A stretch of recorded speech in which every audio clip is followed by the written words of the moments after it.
और जानते हैं वो बहुत मारते थे मुझे, मेरी सासू माँ, और उन्होंने रियांश को भी छीन लिया था मुझसे। कौन से हॉस्पिटल में पैदा हुआ था तुम्हारा बच्चा?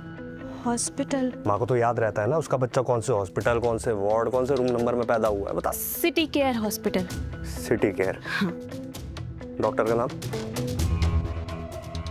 तुझे मेरी कसम है ध्रुव, सच सच बता कि तूने विक्रांत को वो पहाड़ी की चोटी से धक्का दिया था। हाँ दीदू।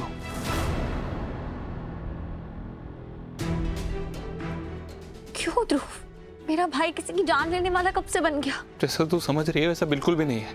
देख मैं ना विक्रांत से मिलने गया था, मैंने सोचा उससे मिलके बात करूंगा कि सारी बातें क्लियर हो जाएंगी। वो ब्लैकमेल कर रहा था मुझे, उन्नति को, हमारे होने वाले बच्चे के लिए धमकी भी दे रहा था। मुझे लगा मैं जाऊंगा, उससे बात करूंगा और सब ठीक हो जाएगा, लेकिन जैसे मैं उससे बात करने गया ना उसने मुझ पर हमला कर दिया। मैं खुद को बचाने के लिए सेल्फ डिफेंस में थोड़ा सा उसको पुश कर रहा था और अचानक से वो हाथ से गिर गया। दी तो मैंने जानबूझ के नहीं किया, सच में मेरी कोई गलती नहीं है इसमें।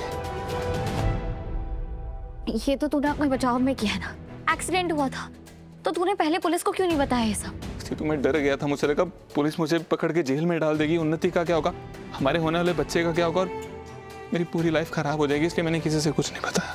तूने एक बार भी नहीं सोचा कि जब सच सबके सामने आएगा तब उन्नति और बेबी का क्या होगा?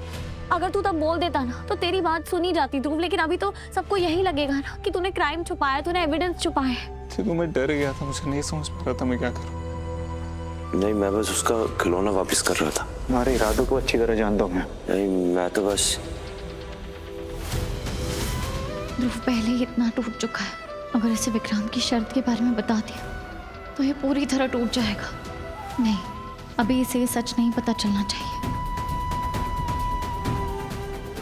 ध्रुव मेरी बात सुन, अभी तुझे स्ट्रांग रहना होगा। आई एम श्योर राघव ने कोई अच्छा लॉयर अरेंज कर दिया होगा। हाँ, हम पूरी कोशिश करेंगे तुझे बाहर निकालने की। अब तू किसी से कोई झूठ नहीं बोलेगा, सिर्फ सच बोलेगा, समझा? ठीक है, तो मैं सब सच बोलूंगा, लेकिन तुम उन्नति पे कोई प्रेशर मत आने देना, प्लीज उसका ध्यान रखना। राघव और मैं है उसके साथ। Madam, time over. तो ध्यान रखना। ओके, अपना ध्यान रखना, बी स्ट्रांग।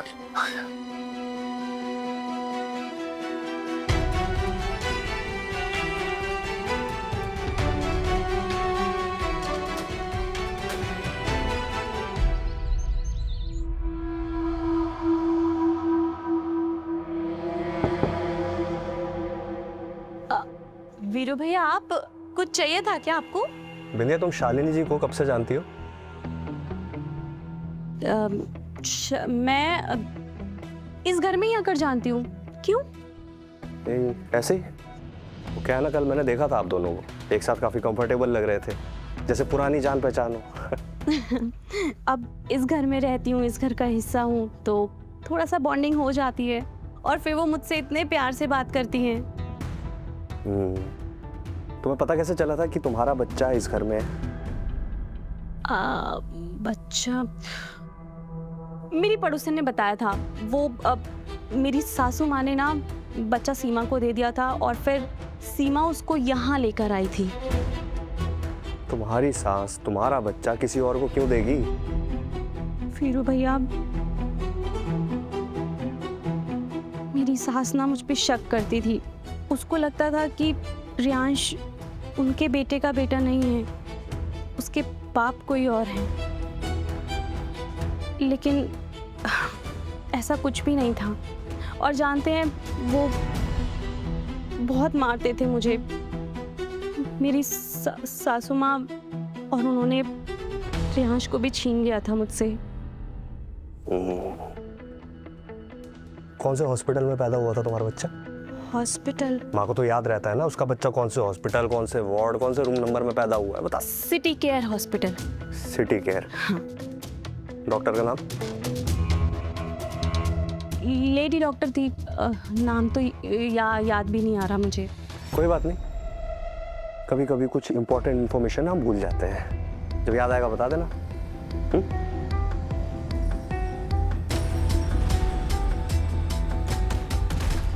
सवाल जवाब क्यों कर रहा था मुझसे? कहीं इसको कुछ पता तो नहीं चल गया या इसने कुछ देख तो नहीं लिया?